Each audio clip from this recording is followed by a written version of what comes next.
అనాది నుండి దేవుని హృదయ అంతరంగములో ఒక నదిలాగా పారుతున్న భావోద్వేగము, అది సృష్టికి పూర్వమును, సృష్టి చేసిన తర్వాతను, ఇక ముందును ఒక నదిలాగా ఒక భావోద్వేగము పారుతుంది. పరత్పరుడు, పూజ్యుడు, ఆరాధ్యుడైన దేవుని అంతరంగములో ప్రజ్వరిల్లుచున్నటువంటి ఆ ఆశాభావము, ఆ భావోద్వేగము ఈ సృష్టి చేయటానికి కారణమైంది, సృష్టిని పరిపాలించడానికి కారణమైంది. ఈ రోజుకి ప్రభుని నడిపించడానికి అదే కారణము, ఇక ముందు నడిపించేది కూడా అదే, ఎప్పటికీ ఉండేది అదే. ఆయన లోపల ఒక శక్తి ఉన్నది, ఆ శక్తి అతన్ని నడిపిస్తుంది, ప్రభువుని ప్రభావితం చేసి అతన్ని కదిలిస్తుంది, నడిపిస్తుంది, సృష్టి చేసేటట్టు, అన్ని కార్యాలు జరిగించేటట్టు. ఈ అంతటికి కారణమైంది అదే. ఏమిటి ఆ శక్తి దేవుని హృదయంలో ఉన్నది అని మనం ఆలోచించినట్లయితే బైబిలు గ్రంథము స్పష్టంగా బోధిస్తుంది.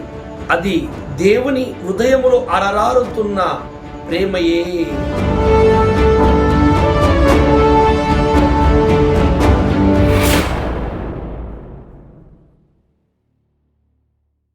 ప్రైజ్ లార్డ్, అందరికీ వందనాలు. శ్రీ సత్యదేవ మినిస్ట్రీస్ ఛానల్లో ప్రసారం అవుతున్న విశ్వ విజ్ఞాన వేద పాఠాలు అనే కార్యక్రమాన్ని మరి వీక్షిస్తున్నటువంటి, చూస్తున్నటువంటి క్రీస్తునందు దాసురాళ్లకు, సహోదరి సోదరులకు, క్రీస్తు పిల్లలందరికీ మా నిండు మనసుతో స్వాగతము, ఘన స్వాగతం పలుకుతున్నాం. క్రీస్తు స్వరూపములో చెక్కబడుటకు, అనేక సత్యాలు మర్మాలు తెలుసుకున్నటకు, ఆయన రాకడకు సిద్ధపడుటకు ఈ వేద పాఠాలను మీరు తప్పకుండా వింటారని క్రీస్తు పేరిట వేడుకుంటున్నాను.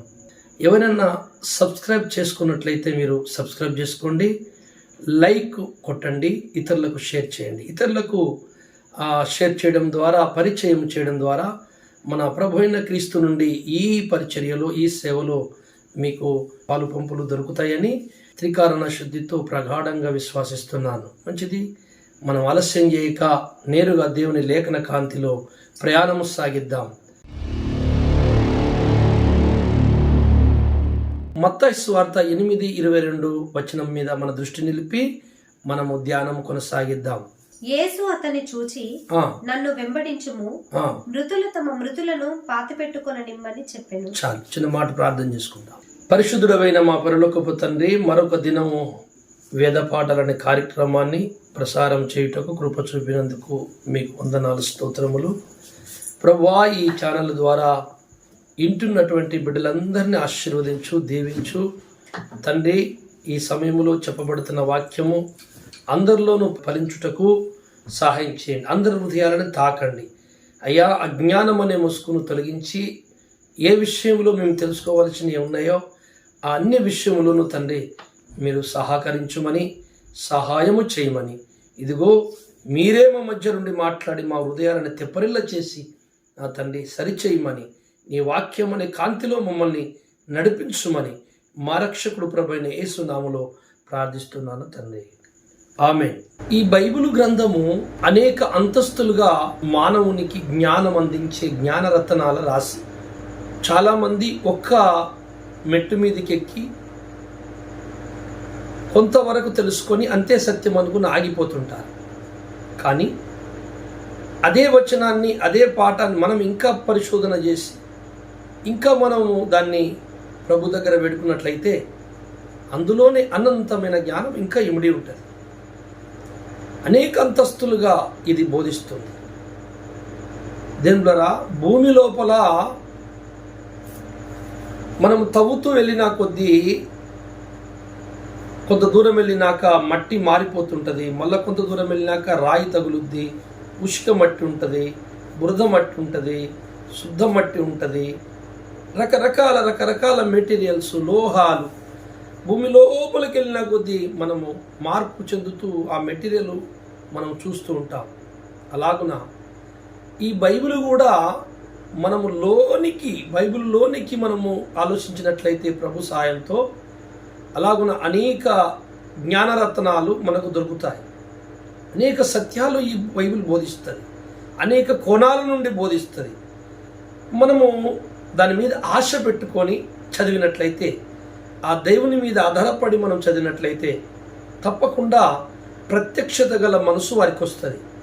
ప్రత్యక్షత లేకుండా బైబిలు పూర్తిగా అర్థం కాదు. ఏదో ఒక మెట్టు మీద ఎక్కి చూసినట్టు కొంత అర్థమవుతుంది, అంతటితోనే ఆగిపోయి అందులోనే జ్ఞానులం అనుకుంటారు చాలామంది. బైబిల్ పాఠాన్ని పూర్తిగా ఎవడు చదవలేడు, అది అనంతమైన జ్ఞానమని బైబిల్లోనే రాయబడింది. అందుకని బైబిల్ పూర్తిగా నాకు తెలుసని ఎవడు అనడానికి వీలు లేకుండా, ఏ నరుడు అతిశయించకుండా, నేను తెలుసుకున్నానని అనకుండా, నేను గెలిచాను అని అనకుండా ప్రతి నరుణ్ణి దేవుడు మన ఆయన పరిధి ఏర్పరిచాడు జ్ఞానానికి. ఆయన కరుణ వాత్సల్యములు గల దేవుడు. ఆయన కరుణిస్తేనే తప్ప మనకు ఈ బైబిల్ అర్థం కాదు. స్నేహితులారా, ఇక్కడ ప్రభు ఒక్కొక్కసారి మనం మాట్లాడుతుంటే ప్రభు దేవుడు మాట్లాడే కొన్ని చోట్ల ఏమనిపిస్తుంది అంటే, ఈయన మంచివాడు కాదేమో, ఇలా మాట్లాడుతున్నాడేంటి అని అనిపిస్తుంటుంది మానవ జ్ఞానానికి. కానీ అందులో ఎంతో గొప్ప దైవ సిద్ధము, దైవ ఓర్పు, దైవ ప్రేమ, దైవ జ్ఞానం ఇమిడి ఉంటుంది. అందుకని ఈ సృష్టి చేయబడక ముందు అనాది నుండి దేవుని హృదయ అంతరంగములో ఒక నదిలాగా పారుతున్న భావోద్వేగము, అది సృష్టికి పూర్వమును, సృష్టి చేసిన తర్వాతను, ఇక ముందును ఒక నదిలాగా ఒక భావోద్వేగము పారుతుంది. పరత్పరుడు, పూజ్యుడు, ఆరాధ్యుడైన దేవుని అంతరంగములో ప్రజ్వరిల్లుచున్నటువంటి ఆ ఆశాభావము, ఆ భావోద్వేగము ఈ సృష్టిని చేయటానికి కారణమైంది. ఈ సృష్టి చేయటానికి కారణమైంది, సృష్టిని పరిపాలించడానికి కారణమైంది, ఈ రోజుకి ప్రభుని నడిపించడానికి అదే కారణము, ఇక ముందు నడిపించేది కూడా అదే, ఎప్పటికీ ఉండేది అదే. ఆయన లోపల ఒక శక్తి ఉన్నది, ఆ శక్తి అతన్ని నడిపిస్తుంది, ప్రభువుని ప్రభావితం చేసి అతన్ని కదిలిస్తుంది, నడిపిస్తుంది, సృష్టి చేసేటట్టు, అన్ని కార్యాలు జరిగించేటట్టు ఈ అంతటికి కారణమైంది అదే. ఏమిటి ఆ శక్తి దేవుని హృదయంలో ఉన్నది అని మనం ఆలోచించినట్లయితే బైబిలు గ్రంథము స్పష్టంగా బోధిస్తుంది. అది దేవుని హృదయములో అరరారుతున్న ప్రేమయే. దేవుని లోపల హృదయములో ఉన్న ప్రేమయే. ఆ ప్రేమ అనే శక్తి బలమైన దేవత్వం. ఆ ప్రేమ అనే దేవత్వము ఆ దైవాన్ని కదిలించింది. ఆ దేవుడు ఈ సృష్టి చేయటానికి ఆ ప్రేమే కారణమైంది. ఆ దేవుడు ఈ సృష్టిని నడిపించటానికి ప్రేమే కారణమైంది. ఈ సృష్టిలో జరుగుతున్న విపత్తులు, వ్యతిరేకతలు, అతన్ని దుఃఖపెట్టే సంఘటనలు ఓర్చుకోవడానికి ఆ ప్రేమే కారణమైంది. తిరిగి తిరిగి ప్రళయాలతో వాటిని శుద్ధి చేస్తూ మళ్ళీ నిలబెట్టడానికి ప్రేమే కారణమైంది. ఎటు చేసి మానవ జాతి నుండి ఒక భక్త సమూహాన్ని, ధన్యజీవుల సమూహాన్ని సిద్ధపరచుటకు ఆ ప్రేమే కారణమైనది. ఆ ధన్యజీవుల సమూహాన్ని సిద్ధపరచుటకు నరుడుగా ఈ లోకములో ఆ దైవమే దిగిరావడానికి ఆ ప్రేమే కారణమైంది. అనేక కష్టాలు, బాధలు, హింసలు, నిందలు, అపనిందలు భరించి కొరడాలతో చీల్చబడి, ఇనుపశీలతో కొట్టబడి ప్రాణం పెట్టుటకు కూడా ఆ ప్రేమ అనే భావోద్వేగమే కారణమైంది. అందుకని ఆ ప్రేమగల్ల దేవుడు ఈ భూమి మీదకి వచ్చి మాట్లాడుతుంటే మనుషులకు నచ్చటం లేదు. ఎందుకంటే దేవుని ఆలోచనలు వేరు, మానవుని ఆలోచనలు వేరు. ప్రభు ఒక మాట అంటున్నాడు, అందులో అనంతమైన జ్ఞానము, ప్రేమ ఉన్నది. కానీ ఆయనకు ప్రేమ లేదేమో, ప్రేమ లేనివాడు, అందుకే కఠినంగా మాట్లాడుతున్నారని అందరూ అనుకుంటున్నారు. మనుషులు అనుకుంటున్న ప్రేమ వేరు, దేవుడు చెబుతున్న ప్రేమ వేరు. యేసు ప్రభుని చాలామంది ఒకవైపు నాణెమునకు ఒకవైపు బొమ్మను చూసినట్టే యేసు ప్రభుని ఒకవైపే చూశారు, రెండో వైపు చూడలేదు. ఎప్పుడు రెండో వైపు యేసు ప్రభుని ఎవరు చూస్తారంటే ప్రత్యక్షత గల మనస్సు. అంటే వారికి నూతనమైన సంగతులు అప్పటి వరకు తెలియనివి అంతరంగమందు ఊటలుగా ప్రభు పుట్టించాలి, పరిశుద్ధాత్మదేవుడు. అలాంటి మనస్సు, ప్రత్యక్షతను ఆపేక్షించే మనస్సు, దాన్ని రిసీవ్ చేసుకునేటువంటి మనస్సు ఏ భక్తునికి ఉంటుందో అతడు గుర్తుపడతాడు యేసయ్యని. రెండో వైపు కూడా ఒకవైపు కాదు, రెండు వైపులు గుర్తుపట్టేస్తాడు. ఆ రెండు వైపులు గుర్తుపెట్టిన మనుషులు యేసు ప్రభు కొరకు తన ప్రాణమైన పెట్టుటకు సిద్ధంగా అవుతారండి. యేసు ప్రభు కొరకు ఆస్తులు ఏమండి, తన కష్టాజీతమే పెట్టడం కాదు, తన ప్రాణము కూడా పెట్టడానికి సిద్ధమవుతారు రెండో వైపు చూసిన వారు. ఈ అనంతమైన దైవ జ్ఞానాన్ని దావీదు మహారాజు ఉన్నతమైన గీతాలతో వర్ణించాడు. నీ ధర్మశాస్త్రము అపరిమితమైనది అన్నాడు, పరిమితి లేనిది, సకల సంపూర్ణతకు పరిమితి ఉన్నది. ఆకాశం, భూమి, పంచభూతాలు, జీవరాశులు, జీవాత్మలు, దేవదూతలు, సకల చరాచర జగతికి ఒక పరిమితి ఉంది, ఒక హద్దు ఉంది, ఇంతవరకు ఉండిపోతుందని. కానీ నీ జ్ఞానం అనే ఉపదేశం ఉంది, ప్రేమగల్ల ఉపదేశం, అమరత్వము కలిగిన ప్రేమ సమృద్ధుడు. ఆ ప్రేమ సమృద్ధుడైన దేవుడు మాట్లాడిన మాటల్లో ఉన్న ప్రేమ, ఆ సందేశంలో ఉన్న ప్రేమ, ఆ ప్రేమతో కూడుకున్న ఆ సందేశాన్ని ఇంత గొప్పగా వర్ణిస్తున్నాడు మహర్షి అయినటువంటి దావీదు. ఏమని వర్ణిస్తున్నాడు? నీ ధర్మశాస్త్రము సందేశము అపరిమితమైనది, పరిమితి లేనిది సార్. ఏమని వర్ణించను, ఏమని చెప్పను, ఏమని ధ్యానించను అని చెప్పి అతడు చాలా గొప్పగా దేవుని వర్ణించాడు. అలాంటి పరమాత్ముడు, సర్వేశ్వరుడు మానవ దేహముతో మానవుల మధ్యలో అవతరించి ఆయన ఒక్క మాట మాట్లాడాడు. ఆ ఒక్క మాట మీకు చదివి వినిపించాను. అలాంటి ఎన్నో మాటలు ఉన్నాయి మనిషికి అర్థం కాకుండా, మానవ మెదస్సుకు అది తప్పుగా అనిపించేటట్టుగా దేవుడు మాట్లాడాడు. కానీ ఆ మనస్సే ఉల్టా తలకిందులుగా ఉన్నాడు కనుక స్ట్రేటుగా నేను వచ్చి మాట్లాడితే అతను తలకిందులుగా ఉన్నవానికి ఎలా కనపడతా? నేను తలకిందులుగా కనపడతా. ఇప్పుడు ఎవరు తలకిందులుగా ఉన్నారు అనేది మనిషికి తలకిందులుగా ఉన్నాడు. అందుకే ప్రభు యొక్క సందేశం అర్థం అవ్వట్లేదు. ప్రభు అంతరంగం ఎరిగిన వాడు, మనుషుల హృదయాలను ఎరిగిన వాడు. అయితే ప్రభు దగ్గరికి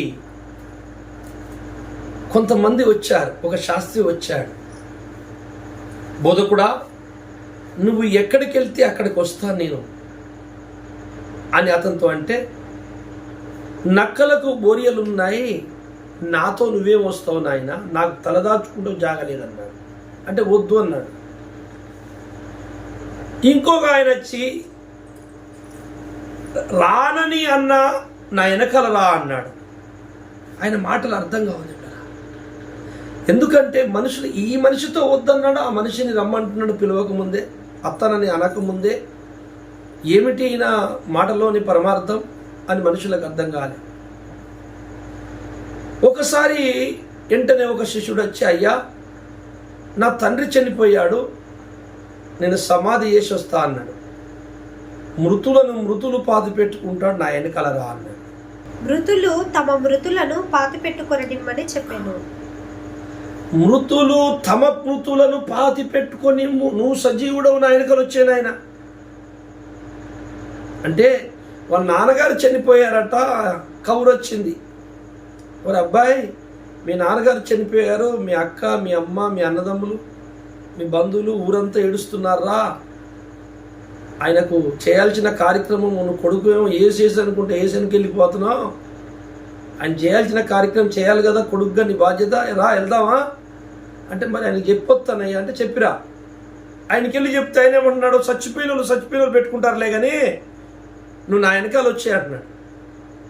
అంటే ఆ ఊరంతా బతికే ఉన్నారు కదా, చచ్చిపోయారంటావేంది? ఊరంతా బతికే ఉన్నారు కదా, చచ్చిపోయింది వాళ్ళ నాన్నగారు ఒక్కరే కదా. దేవుడరా, దేవుని మాటలు అర్థము కావు. అసలు దేవుని దృష్టికి ఏది మరణము, ఏది సజీవము?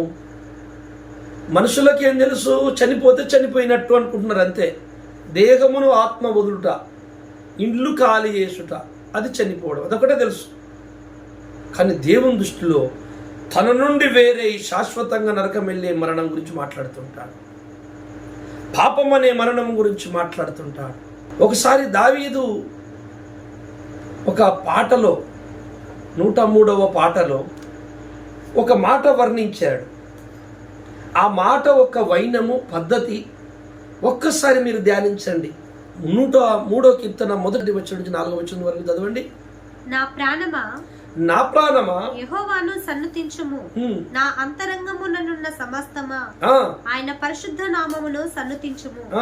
నా ప్రాణమా యెహోవాను సన్నుతించుము, ఆయన చేసిన ఉపకారములలో దేనిని మరవకుము. ఆయన నీ దోషములన్నిటినీ క్షమించువాడు, నీ సంకటములన్నిటినీ కుదుర్చువాడు. సమాధిలో నుండి నీ ప్రాణమును విమోచించుచున్నాడు, కరుణా కటాక్షములను నీకు కిరీటముగా ఉంచుచున్నాడు. సమాధిలో నుండి నీ ప్రాణమును విమోచించుచున్నాడు. జాగ్రత్తగా ఆలోచించాల మాట.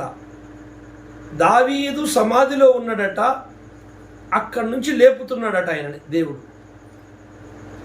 దావీదు సమాధిలో ఉన్నాడట, అక్కడ నుండి దేవుడు విమోచిస్తున్నాడట. దావీదు సమాధిలో ఉన్నటువంటి దావీదు ఎలా మాట్లాడుతున్నాడు? సమాధిలో నుండి చనిపోయాడు కదా, సమాధిలో ఉన్నాడు కదా ఆయన. మళ్ళీ ఎలా పాట రాస్తున్నాడు?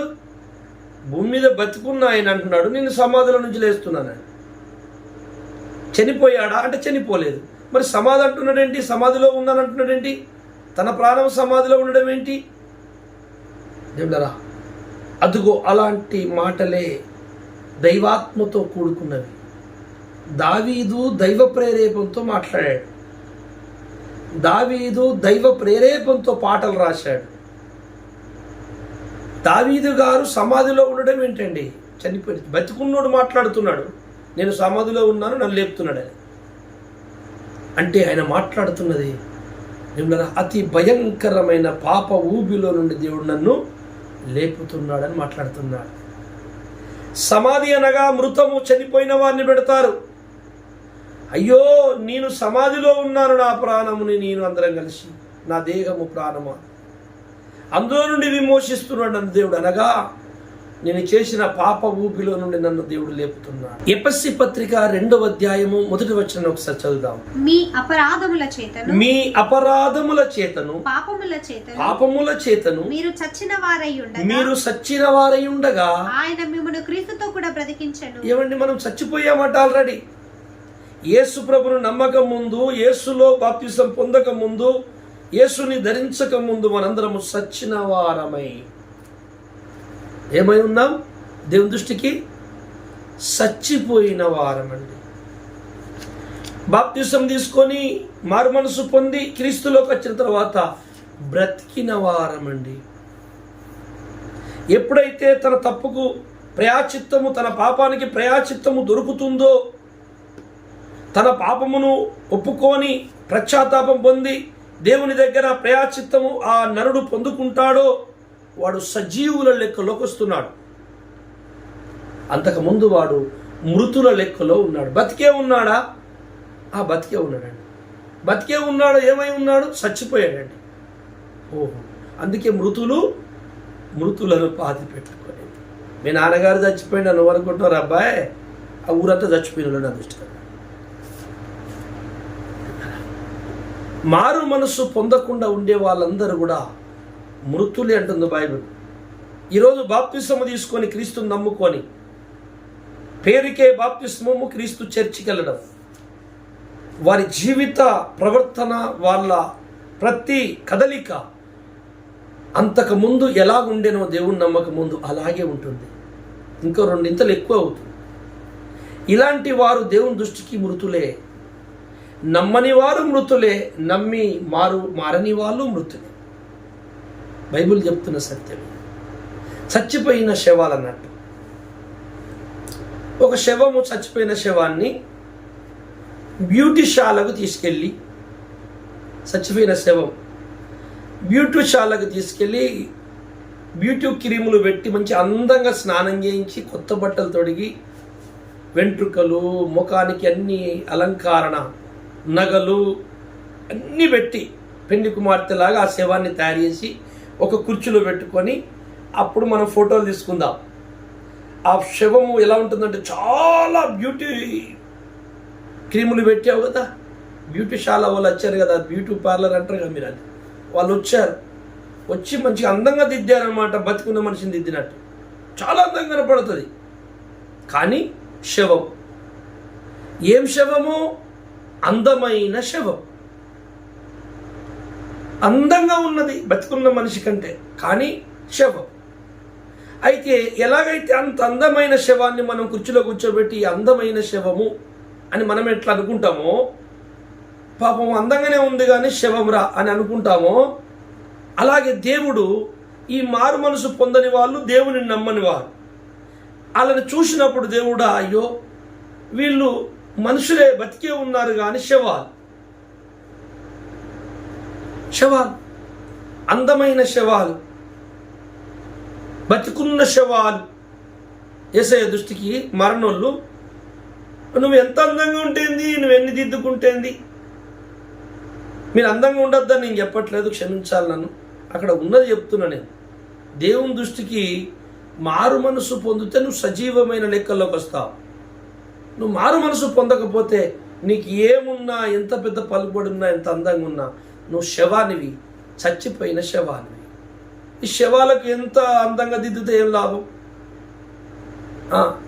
మృతులు, అందమైన శవాలు, బ్రతికుండి కూడా మారు మనసు పొందని వాళ్ళు దేవుని దృష్టికి అందమైన శవాలు. అందుకే మీరు సచ్చిన వారై, క్రీస్తులో రాకముందు మీరు సచ్చిన వారై ఉండగా క్రీస్తుతో మిమ్మల్ని బ్రతికించారు. రోమా పత్రిక 6వ అధ్యాయము 4వ వచనం చదవండి ఒకసారి. కాబట్టి తండ్రి మహిమ వలన క్రీస్తు మృతులలో నుండి ఎలాగూ లేపబడెనో అలాగే మనమును నూతన జీవము పొందిన వారమై నడుచుకున్నట్లు మనము బాప్తిస్మము వలన మరణములో పాలు పొందుటకై ఆయనతో కూడా పాతి పెట్టబడితిమి. చాలు. అనగా బాప్తిస్మములో ఏం పాతి పెట్టబడాలి? పాతి పెట్టడం అనగా సమాధి చేయడం. సమాధిలోకి వెళ్ళిన వ్యక్తి బయట కనబడాడు. బాప్తిస్మం ద్వారా నీ జీవితము నీళ్ల నుంచి పైకి లేచిన తర్వాత, నీళ్ళలో ముంచబడి తిరిగి లేచిన తర్వాత ఆ పాత లక్షణాలు ఏమి ఉండద్దు, అన్ని సమాధి అయిపోవాలి. కొత్త మనస్సు, కొత్త గుణం రావాలి. అలాంటి మనసు గుణము మీరు నిత్య జీవం పొందుటకై, దాని కొరకు మీరు సాధన చేయుటకై ఈ బాప్తిస్మం ఒక ప్రమాణంగా తీసుకోవాలి.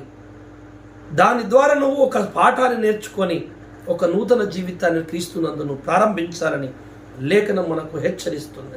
క్రీస్తు యేసు ద్వారా మనకు నూతన జీవం రావాలంటే మనము నూతన జీవితాన్ని గడపడానికి సాధన చేయాలి. నూతన స్వభావం రావాలి. మన మనస్సు ఒక రూపాంతరానికి రావాలి. మన మనస్సుని మనము స్వాధీనము చేసుకోవాలి. మన శరీర అవయవాల ప్రేరేపణకు మనసు వశీకృతమై, మన శరీర ప్రేరేపణకు మన మనస్సు వశమైపోయి యేసు నమ్మకం ముందు ఎన్నో పాపాలు చేశాం. యేసును నమ్మిన తర్వాత మనస్సు శరీర అవయవాలకు వశము కావద్దు. మనస్సుకే సకలము వశమైపోయి ఆ మనస్సు దేవుని స్వాధీనంలో ఉండాలి. ఒక రాజు ఉన్నాడు, ఒక పట్టణం ఉన్నది. రాజు తన రాజ్యం ప్రశాంతంగా ఉండాలి అనుకున్నాడు. భయము లేకుండా ప్రశాంతంగా ఉండాలి నా రాజ్యం, శత్రు భయాలు ఉండద్దు అనుకున్నాడు మనసులో. అయితే శత్రువులు కొంతమంది చుట్టూ ఉన్న కొన్ని రాజ్యాలలో ఉన్నారు, చిన్న చిన్న రాజ్యాలు. ఆ శత్రు స్థావరాలు ఉన్నాయి కొన్ని. వాళ్ళు ఉన్నంత వరకు రాజ్యానికి భయం, ప్రజలకు భయమే, రాజుకు భయమే, సైన్యానికి భయమే. ఎప్పుడు ఎవడు దండెత్తుతాడో, ఎట్నుంచి ఎవడెత్తాడో, అరే ప్రశాంతత లేదు, రాత్రి నిద్ర పడతలేదు. అయితే ప్రశాంతంగా ఉండాలంటే ఆ రాజు ఏం చేయాలి? శత్రువులు నివసిస్తున్న స్థావరాలను, ఆ స్థలాలను వశము చేసుకోవాలి. గెలిచి, దండెత్తి, యుద్ధం చేసి, దాడి చేసి, చుట్టూన్న శత్రువు ఉన్నటువంటి వారందరినీ వెళ్ళగొట్టేసి, లేకపోతే బానిసలుగా చేసేసుకొని అప్పుడు రాజు ప్రశాంతంగా నిద్రపోతాడు. రాజ్యానికి ఇక భయం ఉండదు, ఎందుకంటే చుట్టుపక్కల శత్రువులు లేరు. ఆ రాజ్యం ప్రశాంతంగా ఉంటుంది, ప్రజలు ప్రశాంతంగా ఉంటారు, అందరూ సంతోషంగా ఉంటారు. ఎగ్జాక్ట్లీ అలాగే ఇప్పుడు మీకు నేను ఒక సత్యాన్ని చెప్తున్నాను. ఈ దేహము, ఈ శరీరము ఒక పెద్ద పట్టణము, రాజ్యం. ఈ రాజ్యములో, ఈ శరీరం అనే రాజ్యములో రాజు ఆత్మ. నిమిడారా, ఈ ఆత్మ, ఈ శరీరము ప్రశాంతంగా ఉండాలంటే శత్రు స్థానం ఒకటి ఇందులో ఉంది. శత్రువులు నివసించే స్థానం ఈ పట్టణంలో. ఆ పట్టణంలో శత్రు స్థానాలు ఉన్నట్టు చుట్టూ ఇందులో శత్రువులుండి ప్రశాంతత లేకుండా, శాంతి లేకుండా, నెమ్మది లేకుండా మనిషిని అధోగతి పాలు చేసే శత్రువులు నివసించే ఒక స్థావరం ఉన్నది, ఒక స్థలం ఉన్నది ఈ దేహం అనే పట్టణంలో. అది ఆ స్థానము, ఆ ఒక్క ప్లేస్లో శత్రువులు ఉన్నంత వరకు ఆత్మకు, దేహానికి శాంతి, నెమ్మది ఉండదు. అయితే ఆ రాజు తన రాజ్యం ప్రశాంతత కొరకు అన్ని రాజ్యాల్ని గెలిచి స్వాధీనం చేసుకున్నట్లు, శత్రువులందరినీ లొంగదీసుకున్నట్లు, ఇదిగో మన లోపల ఉన్నటువంటి శత్రువులు నివసించే స్థలము మనస్సు. సకల వికృత గుణాలకు, చెడు గుణాలకు మనస్సే పుట్టినిల్లు. ఆ మనసునే నువ్వు స్వాధీనం చేసేసుకున్నావంటే, శత్రువుని నెల్లగొట్టేసి, ఆ మనసులో పాత కాలములో ఉన్న శత్రువులు, పురాతన శత్రువులు, కామము, క్రోధము, మోహ, మద, మాస్తర్యములు, సకల వికృత గుణాలు, కోపము, అహంకారం, స్వార్థం, ప్రేమలేనితనం, గర్వం, స్వార్థం అనే ఈ శత్రువులందరినీ ఆ ప్లేస్ నుంచి నువ్వు వెళ్ళగొట్టాలి. నీ వల్ల కాదు. నువ్వు ఇంకొక అదృశ్య శక్తి యొక్క సహాయం పొందాలి. ఆయనే పరిశుద్ధాత్ముడు. పొందుకొని అక్కడంతా ఖాళీ చేసేసి ఆ స్థలాన్ని నువ్వు స్వాధీనపరచుకోవాలి, మనస్సు స్థలాన్ని. అప్పుడు నువ్వు ప్రశాంతంగా ఉంటావు. యేసయ్య ఒకసారి అంటాడు, ఈ లోకం ఇచ్చినట్టు శాంతిని మీకు ఇయ్యట్లేదు నువ్వు. ఈ లోకం ఇచ్చే శాంతి కొద్దిసేపు మురిపించి మిమ్మల్ని నట్టేట ముంచేస్తుంది. నేను అలా ఇవ్వట్లేదు నాయన, నా శాంతినే మీకు ఇస్తున్నాను. అంటే శత్రువులకు భయపడని శాంతి. భయం అనేదే ఉండదు. ఆదాముకు అవ్వకు భయం ఎక్కడదండి? ఎప్పుడైతే శత్రువు లోపల దూరిండో, శత్రువు అంతరంగంలోకి వచ్చిండో భయం అవుతుందట. దేవుని చూసి స్వరమిని, అయ్యో నీకు భయం ఎక్కడదయ్యా, భయం లేకుండా సృజించానే అంటే వాడు దూరాడు. ఎప్పుడైతే నువ్వు పాపము, తప్పులో జీవిస్తావో, నువ్వు దేవుని నమ్మినా నమ్మకపోయినా, నువ్వు నీ హృదయంలో ఉన్నటువంటి చెడుని వెళ్ళగొట్టకపోతే మాత్రం నీకు శాంతి దొరకదు. దేవుని నమ్ముకున్న వారైనా సరే తన లోపల ఉన్నటువంటి చెడు గుణాలను బయటికి వెళ్ళగొట్టేసేయాలి. శత్రువులు వాళ్ళు, నీకు బయట ఎవరు శత్రువులు లేరు, నీ లోపలనే ఉన్నారు. అసలైన శత్రువులు మనలోని చెడు గుణాలే. వాళ్ళ మీద గెలవ శాత కాదు, కానీ తోటి వారి మీద మాత్రం యుద్ధానికి లేస్తారండి కాలుకు గజ్జగట్టి. నా అంతటోడు లేడు, నాకంటే జ్ఞానం లేదు, నువ్వింత. అరే నీ లోపల ఉన్న చెడు గుణాన్ని గెలవరాదయ్యా, అంత దమ్ముంటే చూద్దాం, ఒక్కరిని గెలు. కోపం వస్తుంది చూసినవా, తట్టుకోలేకపోతున్నావు మాటకి, షార్ట్ టెంపర్, దాన్ని గెలువు. నువ్వు ఈ భూప్రపంచాన్ని గెలిచినట్టే. నువ్వు అంధాకార రాజ్యాన్ని కాలు కిందేసి తొక్కినట్టే. గెలవాలి అంటుంది బైబిల్. యెషయా గ్రంథము 26వ అధ్యాయము 3వ వచనం ఒకసారి చదవండి, మీకు ఒక సత్యం అక్కడ దొరుకుతుంది. ఎవని మనస్సు నీ మీద ఆనుకొనును వానిని నీవు పూర్ణ శాంతి గలవానిగా కాపాడుదు. ఎందుకనగా అతడు నీ యందు విశ్వాసముంచి ఉన్నాడు. అది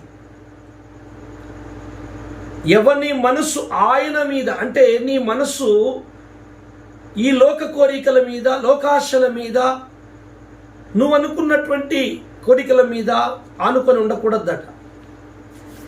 నీకు శాంతిని అనుగ్రహించే వాని మీద ఆనుకొని ఉండాలి. ఎవరైతే నాకేంటండి, ఎవరైనా కానీ ఎవరి మనస్సు ఆయన మీద ఆనుకుంటుందో, అంటే అంటే ఆధారపడుతుందో, ఆనుకునుడంటే అర్థం చెప్తున్నాను. ఆనుకునుడే మాటకి ఇంకొక అర్థం తెలుగులో ఆధారపడుతుందో. ఎవరి మనసు దేవుని మీద ఆధారపడుతుందో, కృప మీద వాడు పూర్ణ శాంతి గలవానిగా చేయబడతాడు. భూమి మీద మానవులకు శాంతి ఎక్కడదండి? ఇక్కడ చిన్న కిటుకుంది, మనం చాలా జాగ్రత్తగా ఆలోచించాలి. శాంతి దొరికేది అక్కడ. నా శాంతి, విశ్రాంతి, శాశ్వత శాంతి. ఆ ప్రేమయే శాశ్వతము, ఆ శాంతియే శాశ్వతం. అక్కడ దొరుకుతుంది. మరి ఆనుకున్నట్టు ఎక్కడ? ఆనుకునేది అక్కడ కాదు. అక్కడికి వెళ్ళి ఆయనకు అవగిట్టనే ఉంటావా? ఇక సపరేట్గా ఆనుకునేది ఏమున్నది? ఆనుకునేది భూమి మీద, మారు మనసు పొందేది భూమి మీద. 2 మాటలు తిడితే పడి ఓర్చుకునే ట్రైనింగ్ చేసేది భూమి మీద. అనుభవాలు నేర్చుకునేది భూమి మీద. రోగాలు వ్యాధులు వచ్చినప్పుడు కూడా దేవుని స్తుతించేది భూమి మీద. పరలోకంలో మధ్యాకాశంలో కాదు. నువ్వు ఈడ చేయకపోతే మళ్ళీ ఎడ చేస్తావు? నిన్ను మోసం చేసే వారి కోసం ప్రార్థించి తొందరపడకుండా దేవుని మీద ఆధారపడి ఉండేది భూమి మీద. భూమి మీదనే మనిషి మారు మనసు ట్రైనింగ్ అండి. ఆ తర్వాతనే శాశ్వతమైన శాంతిలోకి వెళ్ళిపోతాం. అదే ఎఫెసీ పత్రిక 2:7 చదవండి. క్రీస్తు యేసునందు మనలను ఆయనతో కూడా లేపి పరలోకమందు ఆయనతో కూడా కూర్చుండబెట్టెను. ఆయనతో కూడా లేపి అంటే ఇప్పుడు ఆయనతో ఎడలేస్తాం మనం. అంటే ఎప్పుడైతే యేసు ప్రభువును బాప్తిసం తీసుకున్నావో, నువ్వు ఈ భూమి మీద మారు మనస్సును పొందగలిగావు అంటే నువ్వు యేసులో లేచావని అర్థం. ఇక 100% లేస్తావు. అందుకే లేచాడని చెప్తుంది డైరెక్ట్ ముందే లేఖనం. మనిషి జన్మతో పాపి. వేదాంత పండితులు, మన భారతీయ వేద పండితులు ఒక మాట అన్నారు, జన్మనా జయతే శూద్రం కర్మ జయతే ద్విజం. జన్మనా జయతే శూద్రం అంటే జన్మతో మనిషి శూద్రుడు అనగా పాపి. కర్మ జయితే ఒక కర్మ ద్వారా, ఒక కార్యము ద్వారా మానవుడు ద్విజుడు అంటే 2వ అవతారం పుట్టినవాడు అవుతాడు, పరిశుద్ధుడు అవుతాడు అన్నారు. అయితే ద్విజుడు ఎలా అవుతాడు అంటే తను సొంత జ్ఞానముతో, తన సొంత ప్రయత్నముతో, తన సొంత కర్మతో వాడు పరిశుద్ధుడు కానేరు. అందరూ అనుకున్నారు తెలియక మన భారతదేశం ఒక యజ్ఞమో, ఒక యాగమో, ఓ పుణ్యకార్యమో ఏదో చేస్తే, ఏదో ఒక క్రియ జరిగితే మనం పుణ్యక్రియ చేస్తే అయిపోతామని కాదండి. ఒక పాపి, జన్మతో పాపి అని నువ్వే ఒప్పుకున్నావు. జన్మతో పాపి అయిన వాడు, ఆ పాపైన వ్యక్తి ఏ క్రియ చేసినా వాని పాపం పోదు. పాపైన వ్యక్తి క్రియ చేస్తే పాపం పోదు, కానీ పాపము లేనివాడు ఒక క్రియ చేస్తే అతన్ని నమ్మినందుకు ఇతని పాపం పోతుంది. ఒకటి కర్మ జరగాలి, ఒక కార్యం జరగాలి, ఒక యజ్ఞం జరగాలి. ఆ యజ్ఞములో ఆ వ్యక్తి యాగమైపోవాలి.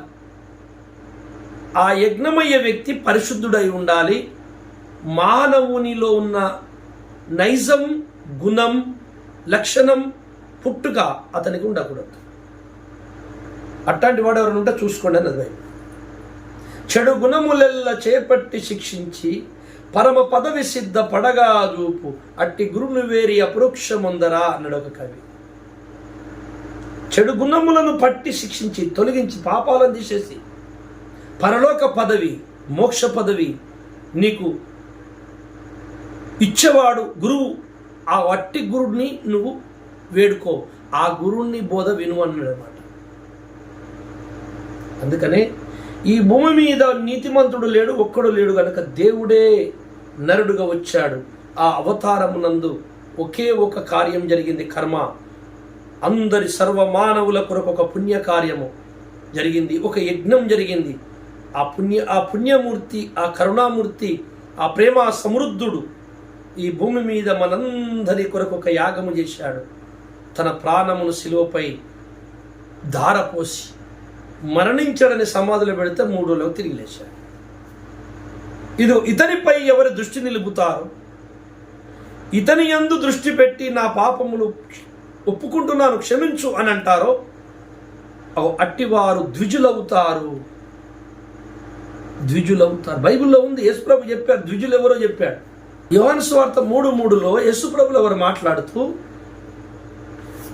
ఈ కర్మ ద్వారా, ఈ కార్యం ద్వారా ఒక ద్విజుడు పుడతాడు. ఆ ద్విజుడు ఎలా పుడతాడో చెప్పాడు చూడండి. అందుకు యేసు అతనితో, ఒకడు మరలా జన్మించితేనే కాని అతడు దేవుని రాజ్యమును చూడలేడని నీతో నిశ్చయముగా చెప్పుచున్నాను.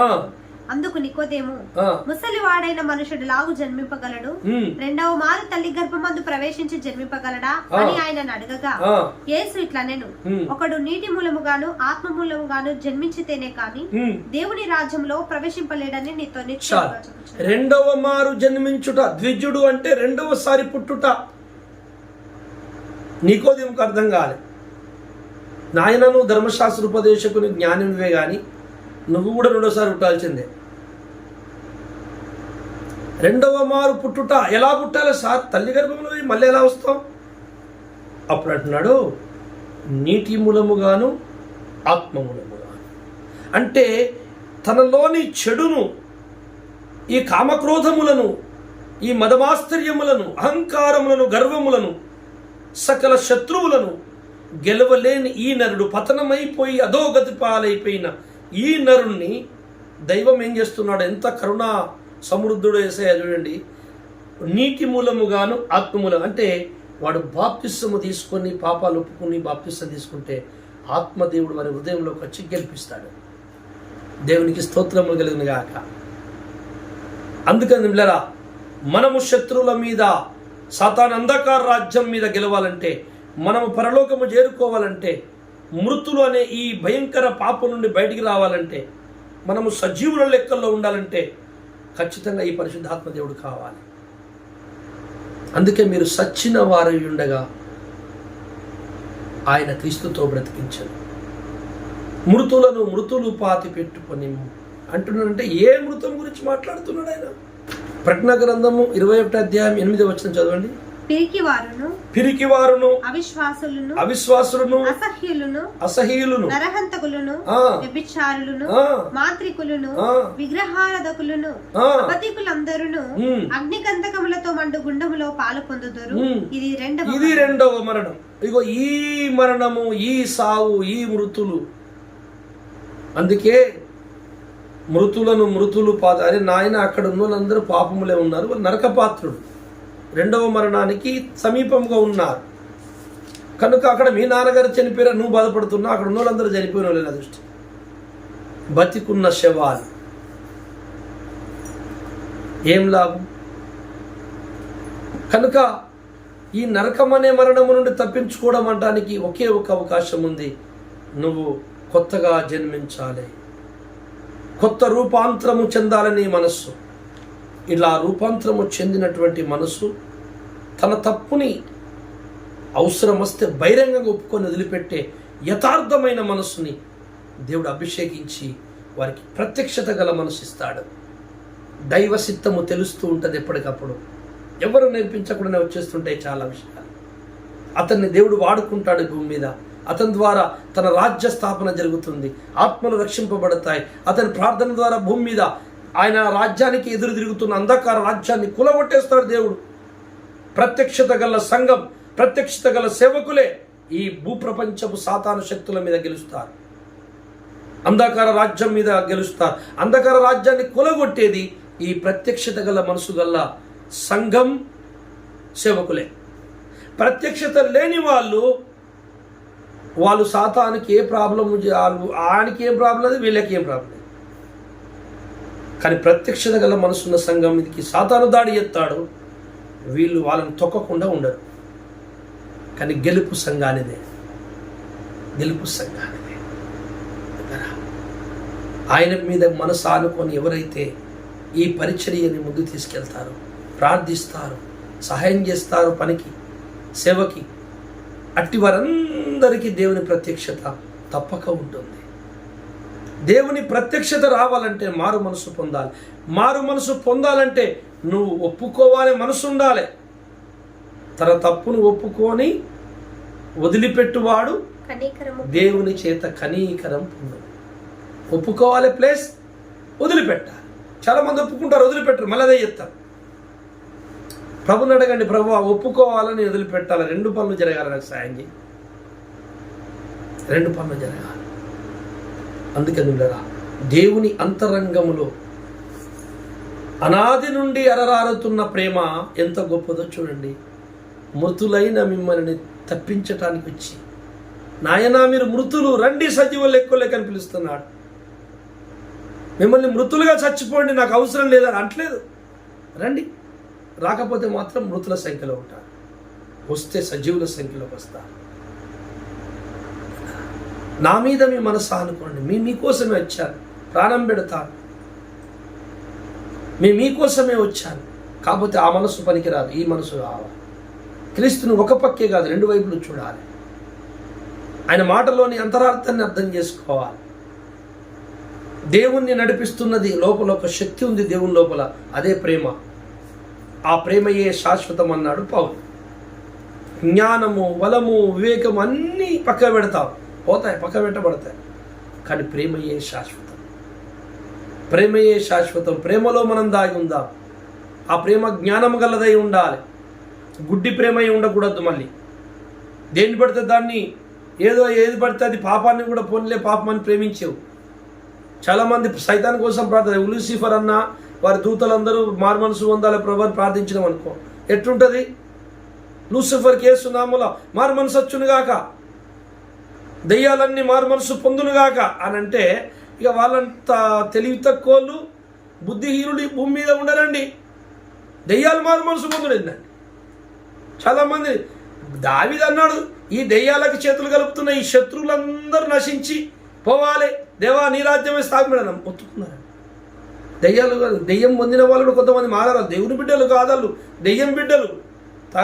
అలా పట్టని చిత్తం ఏమున్నదో అట్లనే జరగని ప్రభు అని ప్రార్థించాలి. ఇట్లా చేయాల ప్రార్థన, అట్లా చేయాల ప్రార్థన, మళ్ళీ కొత్త కథ నేర్పుతారు వీళ్ళు మనకి. ప్రేమ ప్రేమ ప్రేమ, ఏ ప్రేమ గురించే తెలియదు మీకు. ప్రేమ అంటేనే దేవుని రాజ్యం కొరకు ప్రాణం పెట్టేది. ప్రేమ అంటేనే దుష్ట అంధకార శక్తుల మీద యుద్ధం చేసేది. ప్రేమ అంటేనే పాపాన్ని అసహించుకునేది. యేసుప్రభుల వారికి కోపం వచ్చింది ఒకసారి. ఆయన మందిరంలో వ్యాపారం చేస్తున్నారట, మనడు కొరడా పట్టుకున్నాడు. చూశారా కోపం ఎందుకు రాదు? యేసుప్రభు కోపం వస్తుందా? దేవుడు గట్ల చేస్తాడా? దేవునికి అవును, దేవుడు మంచోడు కాదండి.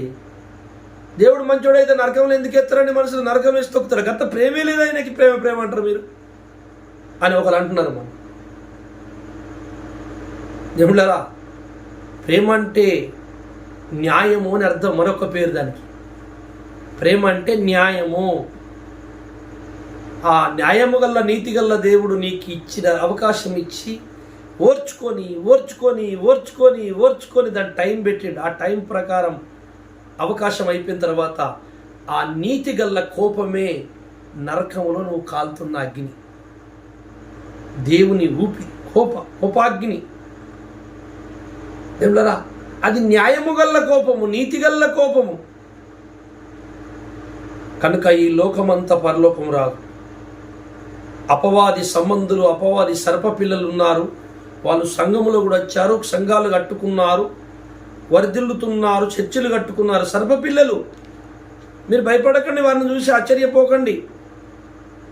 ప్రత్యక్షత గల్ల మీకు మాత్రము వాడు ఆటంకం చేస్తాడు, కొన్ని కష్టాలు వస్తాయి. కానీ నువ్వు అప్పుడే అనుకోవాలి, నేనే కరెక్ట్ ఉన్న దేవుళ్ళు అని. పోయేటోళ్ళు పోతారు పరలోకానికి, పోయేటోళ్ళు పరలోకం పోతారు, నరకం. కానీ దేవుడు మాత్రం మంచివాడు. ఎందుకంటే ప్రతి ఒక్కరికి మార్చుకునే అవకాశం ఇస్తున్నాడు. ఉంటే వెచ్చగా నుండు, లేకపోతే చల్లగా నుండు, నులివెచ్చగా ఉండకు.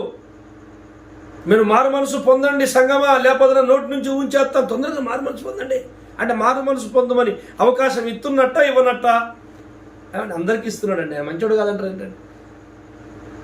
నువ్వు పొందకపోతే మాత్రం అంతే. మనం కూడా అలాగే ప్రార్థన చేద్దాం. తండ్రి, వాళ్ళందరూ మారు మనసు అంతా పొందాలి. ఒకవేళ మారు మనసు పొందకపోతే మాత్రం నీ పని జడగొట్టకుండా మూతి పనులను రాలాలి. ఇదే ప్రార్థన. ఇంకెక్కువ మాట్లాడితే భూమి మీద లేకుండా పోతారు. అది మనకు సంబంధం లేదండి. మేము న్యాయం గల వాళ్ళం, ప్రేమ గల వాళ్ళం. తండ్రి వాళ్ళకి మార్చండి, కానీ నీ పనికి మాత్రం నష్టం జరగదు. ఏదైతే అది చేయండి. ఇవి ఇలా ఉంటుంది వివేకం గల ప్రార్థన. అలా ప్రార్థించే వాళ్ళని ఎక్కిరిస్తారు చాలామంది. మరి నువ్వు చేసిన ప్రార్థనతో ఏం సంపాదిస్తావు? ఒక్కరు మారు మనసు పొందరు. లక్షల మంది ఉండి ఏం లాభం? పట్టుదల ప్రార్థన చేద్దాం. సాతాను అంధకార రాజ్యము తొక్కబడాలి, దేవుని రాజ్యం స్థాపింపబడాలి. దేవుని రాజ్యం అంటేనే పౌరుషము గల భక్తులు, పాపముతో కాంప్రమైజ్ అయిపోయేటోళ్ళు కాదు. అబద్ధ బోధతో పోలేండి, ఎవడెట్లా బోధించుకుంటాం, దేవుడు చూసుకుంటాడండి, మనకి ఎందుకండి. అది కాదండి, దేవుడు చూసుకునేదే మనుషుల ద్వారా. ప్రతి జ్ఞానమును యేసు పాదాల దగ్గర తీసుకొస్తాం, ఉంచేస్తామన్నాడు పౌలు. మన ద్వారా యుద్ధము చేయించి గెలిపిస్తాను ఆయన అంటుంటే మనకి ఎందుకు లేండి సార్, వాళ్ళు చూసుకుంటారు, దేవుడు చూసుకుంటాడు లేండి. మరి మనం ఏంటి చూసేది? మనం పైసలు లెక్క పెట్టుకొని బిర్యానీ వండుకొని తింటే సరిపోతుంది. మళ్ళీ వారం వచ్చేసరికి ఒక ప్రసంగం తయారు చేసుకుంటే ప్రతి క్రైస్తవుడు క్షణక్షణము రాత్రి పగలు ప్రత్యక్షత గల మనసు కలిగి ఉండాలి. నిద్రలో కూడా ప్రత్యక్షత రావాలి నీకు, కలలో కూడా అగ్గిమెంట్ రెండు మండుతుండాలి యేసయ్య కొరకు. ఎందుకంటే యేసయ్య అక్కడ సమీపించింది. స్నేహితులారా, బాధపడకండి, బైబిల్ చెప్తున్న సత్యం ఇంతే. ఈ రోజుల్లో మాత్రం తొందరగా పౌరుషంగా తయారైదాం. ఈ రోజుల్లో లాస్ట్ రోజులు ఇవి. అందరము బలంగా సర్వసత్యములోకి పౌలు వేసిన పునాది మీదకి అన్ని సంఘాలు రావాలిగా. లేటు కావద్దు, సమయం లేదు. పౌలు వేసిన పునాది మీదకి అన్ని సంఘాలు రావాలి. అబద్ధ బోధలన్నీ సర్వనాశనం అయిపోవాలి, నిర్మూలమైపోవాలి, నిర్వీర్యమైపోవాలి. మాంత్రిక శక్తులు, మంత్రగాళ్ళు, వారి విద్యలు, రకరకాల విద్యలన్నీ కుప్పకూలి లయమైపోవాలి. అట్లాంటి ప్రార్థన పరులు ఇదిగో ఈ కడవ దినాల్లో మళ్ళీ లేవనెత్తబడాలి. భూమి మీద మళ్ళీ క్రైస్తవులలో ఉజ్జీవము రావాలి.